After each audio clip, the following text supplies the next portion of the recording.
Hello दोस्तों, मैं हूँ आरती मौर्य, स्पेशल एजुकेटर। कैसे हैं आप सभी लोग दोस्तों जैसा कि हम पेपर 8 पर बात कर रहे हैं और पेपर 8 में अभी तक हम कर चुके हैं एपिलेप्सी भी हो गया हमारा। और एपिलेप्सी के हमने जो पेपर 8 की जो यूनिट 4 है उसके कई सारे टॉपिक कर चुके हैं दोस्तों। हाइड्रोसेफेलिस हो गया, ठीक है दोस्तों। तो आज का जो हमारा टॉपिक रहेगा वह रहेगा क्रिटिनिज्म, यानी कि बौनापन और हाइपोथायराइडिज्म क्या है, ये इन दोनों का क्या संबंध है एक दूसरे से, इसके बारे में जानेंगे दोस्तों। क्रिटिनिज्म क्या है, बौनापन क्या है दोस्तों जैसा कि हम देखते हैं किसी जो व्यक्ति बहुत ज्यादा नाटा होता है, छोटे कद का होता है, जिसकी ग्रंथियां या अस्थियां या हड्डियां बहुत छोटी छोटी होती हैं, वह सामान्य व्यक्ति की लंबाई चौड़ाई और हम कह सकते हैं कि उनके कद में बहुत छोटे नजर आते हैं, जिसे हम बौना कहते हैं या बौनापन जिस व्यक्ति को होता है, उस स्थिति के बारे में जानेंगे दोस्तों। तो स्टार्ट करने से पहले आप वीडियो को लाइक कर दें, चैनल को सब्सक्राइब कर दें, बेल आइकन को प्रेस कर दें ताकि हर आने वाली वीडियो आप तक पहुंचती रहे दोस्तों। सबसे पहले हमें क्या करना है, क्रिटिनिज्म यानी कि बौनापन क्या है दोस्तों। बौनापन एक ऐसी स्थिति है जो गर्भावस्था के समय मां के आहार में आयोडीन की कमी के कारण होता है, ठीक है दोस्तों, जो कि थायराइड ग्रंथि की असामान्यता के कारण यह स्थिति उत्पन्न होती है, जिसे क्रिटिनिज्म या बौनापन कहते हैं दोस्तों। बौनापन। अब हाइपोथायराइडिज्म क्या है दोस्तों, इसके बारे में जानेंगे। और हाइपोथायराइडिज्म से क्रिटिनिज्म क्यों जुड़ा हुआ है, या इन दोनों को एक ही क्यों कहा जाता है, क्रिटिनिज्म को हाइपोथायराइडिज्म क्यों कहा जाता है, या हाइपोथायराइडिज्म को क्रिटिनिज्म क्यों कहा जाता है दोस्तों, चलिए देखते हैं। थायराइड ग्रंथि श्वास नलिका के ऊपरी भाग में होती है, यानी कि थायराइड ग्रंथि क्या है दोस्तों, श्वास नलिका के ऊपरी भाग में होती है। इसके दो भाग होते हैं, यानी कि थायराइड ग्रंथि क्या है, श्वास नलिका के ऊपर होती है, और इसके क्या है दोस्तों, दो भाग होते हैं जो श्वास नलिका के दोनों ओर होती है, यानी कि थायराइड ग्रंथि क्या है, श्वास नलिका के ऊपर भाग में होती है, और इस नलिका के भी क्या है, दो भाग होते हैं जो दोनों ओर होते हैं। एक छोटे पुल से दोनों भाग आपस में जुड़े होते हैं, यानी कि क्या है, थायराइड ग्रंथि के जो दो भाग हैं वे दोनों क्या है, एक छोटे पुल से आपस में जुड़े होते हैं। इनके स्राव शरीर की वृद्धि और विकास के लिए अत्यंत उपयोगी है दोस्तों। देखिए सबसे पहले क्या है, थायराइड ग्रंथि क्या है, श्वास नलिका के ऊपरी भाग में होती है। इसके दो भाग होते हैं जो श्वास नलिका के दोनों ओर होते हैं, ठीक है। एक छोटे पुल से दोनों भाग आपस में जुड़े होते हैं, इससे क्या होता है, शरीर की वृद्धि। दोस्तों ध्यान देना मेन टॉपिक पे या मेन जो हम बता रहे हैं पॉइंट्स पर, इसके स्राव क्या है, यानी कि जो दोनों पुल से जुड़े हुए हैं उन दोनों की नलिकाएं, उनके स्राव शरीर की वृद्धि और विकास के लिए अत्यंत उपयोगी हैं। थायराइड ग्रंथि का मुख्य कार्य क्या है, थायरोक्सिन नामक हार्मोन का स्राव करना, यानी कि थायराइड ग्रंथि का जो मुख्य कार्य है, जो स्राव शरीर की उत्पत्ति के लिए आवश्यक है, तो कह रहे हैं थायराइड ग्रंथि का मुख्य कार्य क्या है, थायरोक्सिन नामक हार्मोन का स्राव करना। यानी कि थायराइड ग्रंथि द्वारा क्या है कि थायरोक्सिन हार्मोन का क्या होता है, स्राव करना है। हार्मोन की उत्पत्ति के लिए आयोडीन आवश्यक है, यानी कि जो थायरोक्सिन एक नामक हार्मोन है दोस्तों, इस हार्मोन की उत्पत्ति के लिए क्या जरूरी है, आयोडीन की मात्रा, या आयोडीन जरूरी है या नमक जरूरी है, ठीक है दोस्तों, इसका ये आवश्यक है। कोई भी अवस्था जिसमें हार्मोन की उत्पत्ति या निर्माण कम होता है, यानी कि ऐसी कोई अवस्था हम कह सकते हैं गर्भावस्था के समय जिसमें क्या हो रहा है, आयोडीन की मात्रा कम है या बिल्कुल नहीं मिल पा रही है मां को। फिर कोई भी अवस्था जिसमें हार्मोन की उत्पत्ति का निर्माण कम हो रहा है या हो ही नहीं रहा है, यानी कि किस हार्मोन की, थायरोक्सिन जो नामक हार्मोन है उसकी उत्पत्ति नहीं हो पा रही है, तब जिसमें हार्मोन की उत्पत्ति या निर्माण कम होता हो या नहीं होता हो, उस स्थिति को हाइपोथायराइडिज्म कहा जाता है, ठीक है दोस्तों। तो किसे कहा जाता है, जब हार्मोन की उत्पत्ति के लिए आयोडीन आवश्यक है, कोई भी अवस्था में जिसमें, यहां से कर सकते हैं, कोई भी अवस्था जिसमें हार्मोन की उत्पत्ति या निर्माण कम होता हो या नहीं होता हो, उस स्थिति को हाइपोथायराइडिज्म कहलाती है, या वह स्थिति हाइपोथायराइडिज्म कहलाती है या कहते हैं। ठीक है दोस्तों, यह स्थिति कभी भी हो सकती है, यानी कि यह स्थिति कभी भी हो सकती है जिसमें क्या है,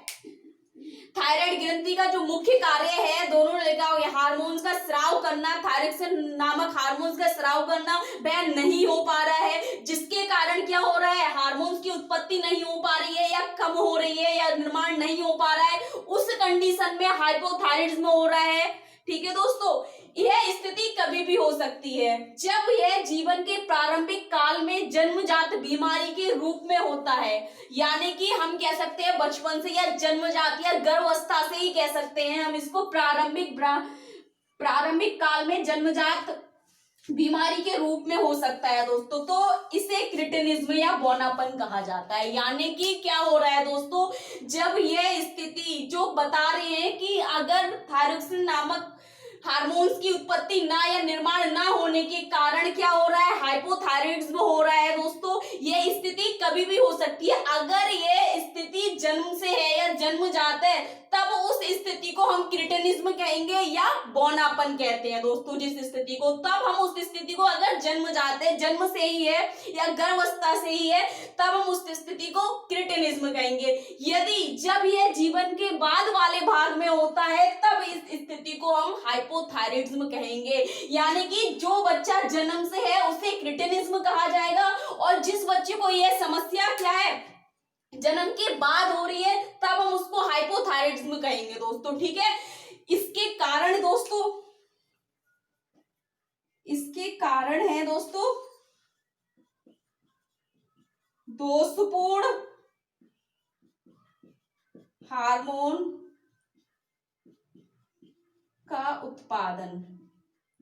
दोषपूर्ण हार्मोन का उत्पादन जैसे कि क्या है, थायरोक्सिन नामक जो हार्मोन है दोस्तों, थायरोक्सिन नामक जो हार्मोन है वह उसकी उत्पत्ति नहीं हो पा रही है, तो क्या हो गया, दोषपूर्ण हार्मोन के उत्पादन के कारण हो सकता है ग्रंथि का दोषपूर्ण विकास,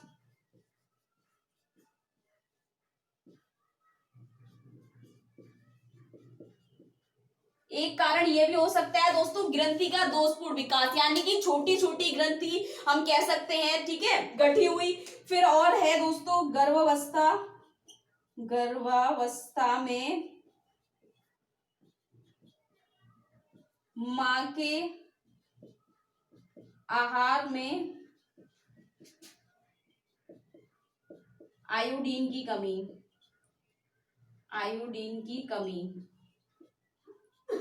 क्योंकि थायराइड ग्रंथि में जब आयोडीन की कमी हो रही है, उससे क्या हो पा रहा है कि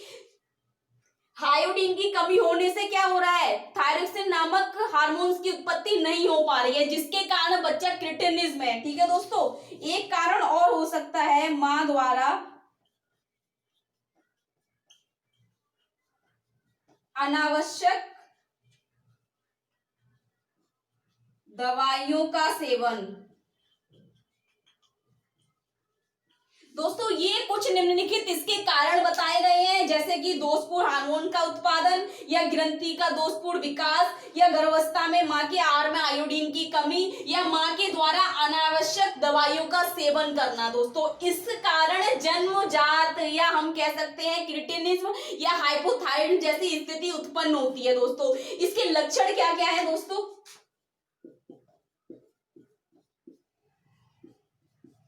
लक्षण है दोस्तों इसके छोटी और मोटी हड्डियां, जैसे कि दोस्तों हम बौने पर किसी व्यक्ति को जिसमें बौनापन है, या छोटे व्यक्ति को देखते हैं जिसकी क्या है छोटी और मोटी हड्डियां होती है, किसी नाटे बहुत ज्यादा नाटा व्यक्ति है उसको हम देखते हैं, हम कहते हैं ये व्यक्ति बौना है या ये बौनापन है इसको, तो उसकी छोटी और मोटी हड्डियां हमें दिखाई देती है। इसका लक्षण है छोटा और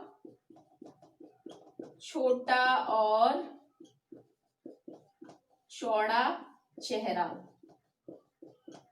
दोस्तों जैसे कि असामान्य शारीरिक विशेषताएं हमें दिखाई देती हैं एक बौनेपन व्यक्ति में या क्रिटिनिज्म वाले व्यक्ति में, तो दोस्तों उसकी छोटी और चौड़ा चेहरा, यानी कि जब उसकी ग्रंथि छोटी और गठी हुई है, जिससे क्या है उसका चेहरा हमें चौड़ा और छोटा नजर आता है। और इसका है दोस्तों अविकसित निचले जबड़े, यानी कि अविकसित निचले जबड़े। जो क्रिटिनिज्म व्यक्ति है या हाइपोथायरॉइडिज्म जिनको है, उनके अविकसित निचले जबड़े हमें दिखते हैं, यानी कि क्या है अविकसित होते हैं, वे नहीं हो पाते, पूर्ण रूप से डेवलपमेंट नहीं हो पाता है, इसलिए उनका फेस का स्ट्रक्चर हमें अजीब लगता है, सामान्य व्यक्ति के अनुसार बहुत अलग नजर आता है हमें। और है दोस्तों जीभ मोटी बड़ी उभरी हुई होती है। इन व्यक्तियों की क्या होती है दोस्तों, जीभ मोटी होती है और बड़ी होती है, और क्या है सामान्य व्यक्तियों के द्वारा देखे, सामान्य व्यक्ति के अनुसार देखे तो बहुत ज्यादा उभरी हुई पाई जाती है दोस्तों। और है दोस्तों असामान्य शारीरिक विशेषताएं।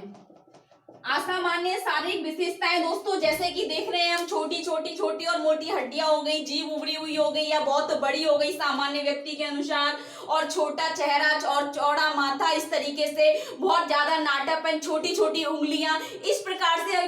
कुछ लक्षण हमें देखने को मिलते हैं क्रिटिनिज्म वाले व्यक्तियों में दोस्तों। ये इसके कारण हो गए, ये लक्षण हो गए दोस्तों। जैसा कि बौनापन या हाइपोथायरॉइडिज्म, यानी कि क्रिटिनिज्म क्या है, जन्म से होगा। अगर जन्म के बाद वाली स्थिति है, जैसे कि अगर बच्चा 3 साल तक या 4 साल तक हमें लग रहा है कि वह नॉर्मल व्यक्ति के जैसा है, अगर हम उसका ये सारे लक्षण अगर हम उसमें देखते हैं, तो क्या है वह क्रिटिनिज्म नहीं है, तो क्या होगा वो